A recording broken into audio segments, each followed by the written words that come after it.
സുശീല കർക്കി നേപ്പാളിന്റെ ആദ്യ വനിതാ പ്രധാനമന്ത്രിയായി ഉടൻ സത്യപ്രതിജ്ഞ ചെയ്യും. രാഷ്ട്രപതി ഭവനിൽ വെച്ചാണ് ചടങ്ങ്. നേപ്പാൾ പാർലമെന്റ് പിരിച്ചുവിട്ടു. ജൻസി പ്രതിഷേധക്കാരുടെ പിന്തുണയോടെയാണ് സുശീല കർക്കി അധികാരമേൽക്കുന്നത്. അജയ് സുധാ ബിജു വിവരങ്ങളുമായി ചേരുന്നു. വലിയ പ്രക്ഷോഭത്തിന് ശേഷം ഇപ്പോഴിതൊരു ചരിത്രം കൂടി പിറന്നിരിക്കുകയാണ് നേപ്പാളിൽ. അജയ്, സുപ്രീം കോടതി ചീഫ് ജസ്റ്റിസ് പദവിയിലെത്തുന്ന ഏക വനിതയാണ് സുശീല കർക്കി. ഇപ്പോഴിതാ നേപ്പാളിന്റെ ആദ്യ വനിതാ പ്രധാനമന്ത്രിയാകുന്നു. സത്യപ്രതിജ്ഞാ ചടങ്ങ് എപ്പോഴത്തേക്ക്? ഭവ്യ, സത്യപ്രതിജ്ഞാ ചടങ്ങിന്റെ നടപടികൾ ആരംഭിച്ചിട്ടുണ്ട്. ഏതാനും മിനിറ്റുകൾക്കകം തന്നെ സത്യപ്രതിജ്ഞാ ചടങ്ങ് തുടങ്ങും എന്ന് നമുക്ക് പ്രതീക്ഷിക്കാം. ഇപ്പോൾ സത്യപ്രതിജ്ഞ ചെയ്യാൻ സാധ്യതയുള്ള മന്ത്രിമാരും അതുപോലെ തന്നെ സുശീല കർക്കിയും എല്ലാം രാഷ്ട്രപതി ഭവനിൽ എത്തിച്ചേർന്നിട്ടുണ്ട്. അതുപോലെ കനത്ത സുരക്ഷയാണ് രാഷ്ട്രപതി ഭവനിൽ മുന്നിലായിട്ട് ഒരുക്കിയിട്ടുള്ളത്. ഈ മുതിർന്ന അഭിഭാഷകരും അതുപോലെ തന്നെ ഈ പാർലമെന്ററി അംഗങ്ങളും കോടതിയിലെ ചീഫ് ജസ്റ്റിസ് ഉൾപ്പെടെയുള്ള അധികാരികളും എല്ലാം ഈ സത്യപ്രതിജ്ഞാ ചടങ്ങ് നിരീക്ഷിക്കുന്നതിന് വേണ്ടി ഇപ്പോൾ നിലവിൽ രാഷ്ട്രപതി ഭവനിൽ എത്തിയിട്ടുണ്ട്. 9 മണിക്കാണ് ഈ ചടങ്ങ് നിശ്ചയിച്ചിട്ടുള്ളത്. ഏതാനും മിനിറ്റുകൾക്കകം തന്നെ സത്യപ്രതിജ്ഞ ആരംഭിക്കും എന്ന് നമുക്ക് പ്രതീക്ഷിക്കാം. ജൻസി പ്രക്ഷോഭകാരികളുടെ പൂർണ്ണ പിന്തുണയോടെയാണ് സുശീല കർക്കി നേപ്പാളിലെ ആദ്യത്തെ വനിതാ പ്രധാനമന്ത്രിയായി സത്യപ്രതിജ്ഞ ചെയ്യാൻ ഒരുങ്ങുന്നത്. ഇടക്കാല സർക്കാരാണ് ഇന്ന് രൂപീകരിക്കുക എന്നാണ് നമുക്ക് വിവരം ലഭിച്ചിട്ടുള്ളത്. അതിനുശേഷമായിരിക്കും പിന്നീട് മറ്റ് നടപടികളിലേക്കും തീരുമാനങ്ങളിലേക്കും എല്ലാം ഉൾപ്പെടെ കടക്കുക. ഇന്നിപ്പോൾ സത്യപ്രതിജ്ഞ ചെയ്യുക സുശീല കർക്കിക്കൊപ്പം 3 മന്ത്രിമാർ ഉൾപ്പെടെ ഇന്ന് സത്യപ്രതിജ്ഞ ചെയ്യും എന്നാണ് വിവരം ലഭിച്ചിട്ടുള്ളത്. വളരെ ചെറിയൊരു ക്യാബിനറ്റ് ആയിരിക്കും ഇന്ന് ഈ ഇടക്കാല സർക്കാരായിട്ട് രൂപീകരിക്കുക. ഈ ക്യാബിനറ്റ് രൂപീകരണത്തിന് ശേഷം ഇന്ന് തന്നെ രാഷ്ട്രപതി ഭവനിൽ പ്രത്യേക ക്യാബിനറ്റ് മീറ്റിംഗും നടത്തുമെന്ന് അറിയിച്ചിട്ടുണ്ട്. ഈ ക്യാബിനറ്റ് മീറ്റിംഗിൽ ജൻസി പ്രക്ഷോഭകാരികളുടെ ആവശ്യങ്ങൾ, പ്രധാനമായി അവർ ഉന്നയിച്ച ആവശ്യങ്ങളെല്ലാം അംഗീകരിച്ചുകൊണ്ട് തീരുമാനങ്ങൾ വരും എന്ന് തന്നെയാണ് സൂചന ലഭിക്കുന്നത്. ജൻസി പ്രക്ഷോഭകാരികൾ ഉന്നയിച്ചിട്ടുള്ള അല്ലെങ്കിൽ സർക്കാരിനെതിരെ അവർ പ്രയോഗിച്ച പ്രധാനപ്പെട്ട ആയുധം സർക്കാരിൻ്റെ അഴിമതിയാണ്.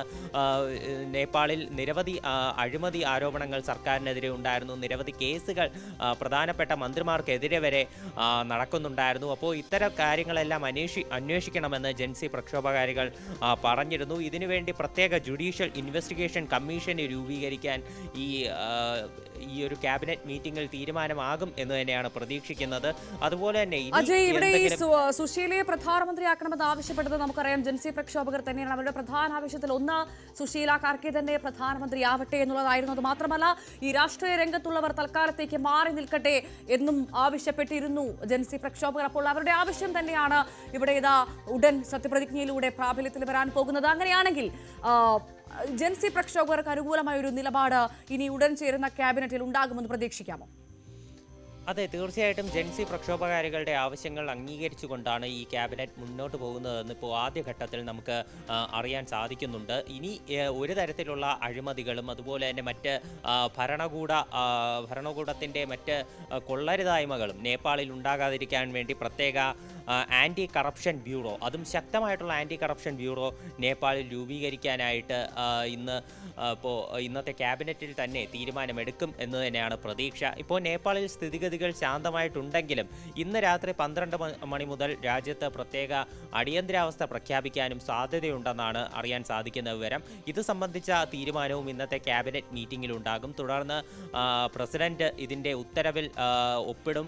അതിനുശേഷം രാജ്യത്ത് ഒരു തൽക്കാലത്തേക്ക് ഒരു അടിയന്തരാവസ്ഥ നിലവിൽ വരാനുള്ള സാധ്യതയുണ്ട്. അത് പ്രധാനമായിട്ടും നേപ്പാളിലെ ജയിലുകളിൽ നിന്ന് വളരെ പ്രധാനപ്പെട്ട കുറ്റവാളികൾ ഉൾപ്പെടെ പുറത്തു പോയിട്ടുണ്ട്.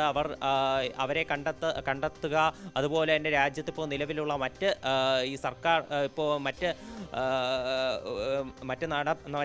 ഈ നടപടികൾ അവയെല്ലാം നിയന്ത്രിക്കുക, കുറ്റകൃത്യങ്ങൾ നിയന്ത്രിക്കുക തുടങ്ങിയിട്ടുള്ള കാര്യങ്ങൾ ഇവയെല്ലാം ഉദ്ദേശിച്ചാണ് ഇത്തരത്തിലൊരു അടിയന്തരാവസ്ഥ പ്രഖ്യാപിക്കുക എന്നാണ് നമുക്ക് അറിയാൻ സാധിക്കുന്നത്. അതുപോലെ തന്നെ ഈ ഒരു സർക്കാർ ഇത്തരത്തിൽ പാർലമെന്റിനെ പിരിച്ചുവിട്ടുകൊണ്ട് പുതിയ ഇടക്കാല സർക്കാർ വരുന്നതിനെ നേപ്പാളിലെ പ്രധാനപ്പെട്ട രാഷ്ട്രീയ പാർട്ടികളെല്ലാം നിലവിൽ വിമർശിക്കുകയാണ്. ഇപ്പോൾ പ്രധാനമന്ത്രി ആകുന്ന സുശീല കുർക്കിയുടെ ഒരു ചരിത്രം പരിശോധിക്കുകയാണെങ്കിൽ സർക്കാരിൻ്റെ നിരന്തരമായിട്ടുള്ള വിമർശകയായിരുന്നു ഇവർ. 2016 മുതൽ 17 വരെയായിരുന്നു ഇവർ സുപ്രീം കോടതി ചീഫ് ജസ്റ്റിസായി സേവനമനുഷ്ഠിച്ചിട്ടുള്ളത്. ഈ കാലയളവിലാണെങ്കിലും സർക്കാരിനെതിരെ കടുത്ത വിമർശനാസ്ത്രങ്ങൾ ഇവർ തൊടുത്തുവിട്ടിരുന്നു. വളരെ സുപ്രധാനമായിട്ടുള്ള വിധികൾ ഇവരുടെ ഭാഗത്തു നിന്നുണ്ടായിരുന്നു. സർക്കാരിന് നിരന്തര തലവേദന സൃഷ്ടിച്ചതുകൊണ്ട് തന്നെ സർക്കാർ ആ സമയത്ത് ഇവരെ ഇംപീച്ച് ചെയ്യാനായിട്ട് ആലോചിച്ചിരുന്നു. ഇവരെ സസ്പെൻഡ് ചെയ്യുന്ന നടപടികളിലേക്ക് വരെ സർക്കാർ കടന്നിരുന്നു. അത്തരത്തിൽ സർക്കാരിൻ്റെ അഴിമതികൾക്കെതിരെ ശക്തമായ നിലപാടുകൾ ഇതിനു മുൻപേ സ്വീകരിച്ചിട്ടുള്ള ആളായതിനാൽ തന്നെയാണ് സുശീല കുർക്കിയുടെ പേര് ഇത്തരത്തിൽ ജൻസി പ്രക്ഷോഭകാരികളിൽ മുന്നോട്ട് വെച്ച പ്രമുഖരിൽ അതിൻ്റെ ആദ്യ സ്ഥാനങ്ങളിൽ തന്നെ ഇടം പിടിക്കാനുള്ള ഒരു കാരണം. അതുപോലെ തന്നെ ഈ പ്രക്ഷോഭം നടന്നതിന് ശേഷം ജൻസി പ്രക്ഷോഭകാരികൾ മുന്നോട്ട് വെച്ച ആവശ്യങ്ങളെ അംഗീകരിച്ചുകൊണ്ടാണ് സുശീല കുർക്കിയുടെ വരവ് എന്നുള്ളതും സുപ്രധാനം തന്നെയാണ്. ഇതിൽ എടുത്തു പറയേണ്ട നമ്മൾ ഇന്ത്യക്കാരെ സംബന്ധിച്ചിടത്തോളം ശ്രദ്ധേയമായ കാര്യം സുശീല കുർക്കി പഠിച്ചതെല്ലാം ഇന്ത്യയിലാണ് എന്നതാണ്. അപ്പോൾ ഇത്തരത്തിൽ ചെറിയൊരു ഇന്ത്യൻ ബന്ധവും അവർക്കുണ്ട്. ഏതാനും മിനിറ്റുകൾക്കകം തന്നെ ഈ സത്യപ്രതിജ്ഞാ ചടങ്ങ് തുടങ്ങും എന്ന് തന്നെയാണ് പ്രതീക്ഷിക്കുന്നത്. ഭവ്യ, അജയ്, ഒരു അടിയന്തരാവസ്ഥയ്ക്കുള്ള സാഹചര്യം പറയുന്നു, അത് എന്തിനാണ്? കാരണം നിലവിൽ ഇപ്പോൾ ശാന്തമാണല്ലോ നേപ്പാൾ, പിന്നെ എന്താണ് വീണ്ടും ഒരു അടിയന്തരാവസ്ഥയ്ക്കുള്ള ഒരു സാഹചര്യം ഒരുങ്ങുന്നത്?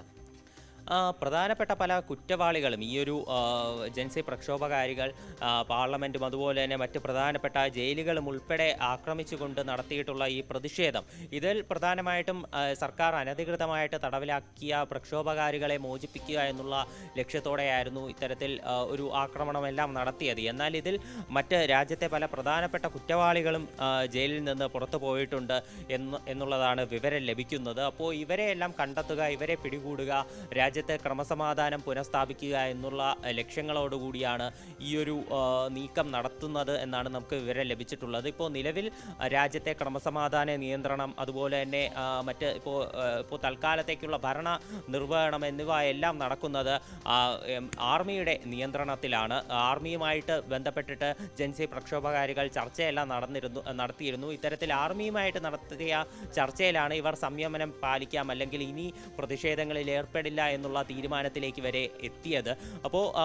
ഇപ്പോൾ നിലവിൽ രാജ്യത്ത് സംഭവിച്ചിട്ടുള്ള ഒരു ക്രമസമാധാന പ്രശ്നം, ഒരു ഭരണമില്ലായ്മ, ഇത്തരത്തിലുള്ള കാര്യങ്ങൾ, ഇവയിൽ നിന്നെല്ലാം ഒരു മോചനം രാജ്യത്തിന് ഉടൻ തന്നെ അടിയന്തരമായി നടത്തേണ്ടതുണ്ട്. ഇവയെല്ലാം ഉടൻ തന്നെ ഒരു രാജ്യത്തൊരു ഭരണ വ്യവസ്ഥ അത് പുനഃസ്ഥാപിച്ച് ഒരു കാര്യങ്ങളെല്ലാം പഴയപടി ആക്കാൻ വേണ്ടിയിട്ടാണ് താൽക്കാലികമായി ഒരു അടിയന്തരാവസ്ഥ പ്രഖ്യാപിക്കുന്നതെന്നാണ് വിവരം ലഭിച്ചിട്ടുള്ളത്. എന്നാൽ ഇത് സ്ഥിരീകരിച്ചിട്ടില്ല. ഈ ക്യാബിനറ്റ് കഴിഞ്ഞാൽ മാത്രമേ അടിയന്തരാവസ്ഥ പ്രഖ്യാപിക്കുമോ അല്ലെങ്കിൽ അത് സംബന്ധിച്ചിട്ടുള്ള മറ്റ് കാര്യങ്ങളെല്ലാം നമുക്ക് അറിയാൻ സാധിക്കൂ. നിലവിൽ അത്തരം സൂചനകൾ നമുക്ക് ലഭിക്കുന്നുണ്ട്. ഇപ്പോൾ പുറത്തു വരുന്ന മറ്റൊരു വിവരം എന്ന് പറയുന്നത്, നേരത്തെ ഈ ജൻസി പ്രക്ഷോഭകാരികളിൽ ഏതെങ്കിലും പ്രധാനപ്പെട്ട ഒരാൾക്ക്, അവരുടെ പ്രതിനിധിക്ക് ഏതെങ്കിലും ഒരു മന്ത്രിസ്ഥാനം നൽകും, ഈ ക്യാബിനറ്റിൽ അവരെയും കൂടി ഉൾപ്പെടുത്തും എന്നുള്ള സൂചനകൾ നേരത്തെ പുറത്തു വന്നിരുന്നു. എന്നാൽ ഇപ്പോൾ ജൻസി പ്രക്ഷോഭകാരികൾ പറയുന്നത് തങ്ങൾക്ക് ഈ ക്യാബിനറ്റിൽ വരാനായിട്ട് ആഗ്രഹമില്ല, എന്നാൽ ഇതിൻ്റെ ഒരു മേൽനോട്ടം വഹിച്ചുകൊണ്ട് ക്യാബിനറ്റിൻ്റെ പ്രവർത്തനങ്ങൾ അടുത്തു നിന്ന് നിരീക്ഷിക്കാനാണ് തങ്ങൾക്ക് താല്പര്യം എന്നാണ് ജൻസി പ്രതിനിധികൾ